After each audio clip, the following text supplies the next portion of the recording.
Excellence, Monsieur le Président, Monsieur Marc, l'envoyé spécial du Royaume de Belgique. C'est une semaine diplomatique à la Cité de l'Union africaine. 48 heures après la visite de l'envoyé spécial du secrétaire général de l'ONU, le président de la République Félix-Antoine Tshisekedi Tshilombo s'est entretenu ce mercredi 12 mars 2025 avec le nouvel envoyé spécial du Royaume de Belgique pour la région des Grands Lacs. Les échanges ont porté sur la crise sécuritaire actuelle dans l'Est de la République démocratique du Congo et les moyens d'y mettre un terme. Pour Mark Perkstein, la Belgique est respectueuse de l'intégrité et souveraineté de la RDC. Elle maintiendra la pression pour aboutir dans un premier temps à un cessez-le-feu sur le terrain des hostilités.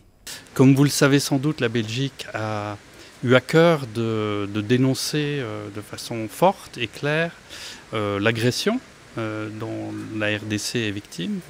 Et on le fait parce qu'on est très attaché au principe du respect du droit international, du respect de l'intégrité territoriale, de la souveraineté de tout État, que ce soit en Europe, en Asie, en Afrique. Les règles doivent être les mêmes et s'appliquent à tout le monde. Et donc pour nous, c'est vraiment un point très important. Et donc je vais encore assurer le président que bien sûr on maintiendrait cette ligne-là et maintenir la pression pour, dans un premier temps, aboutir à un cessez-le-feu.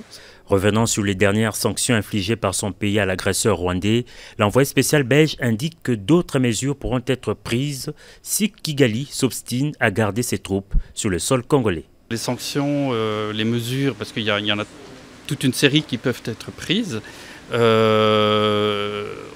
peut le voir dans une approche graduelle. Et si ça ne suffit pas, je crois qu'il y a d'autres mesures qui peuvent être prises.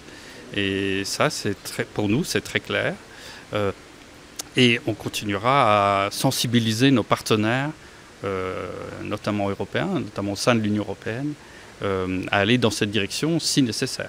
La mise en application de la résolution 2773 et la relance des processus de Luanda et de Nairobi sont par ailleurs encouragés par l'envoyé spécial du Royaume de Belgique dans la région de Grands Lacs.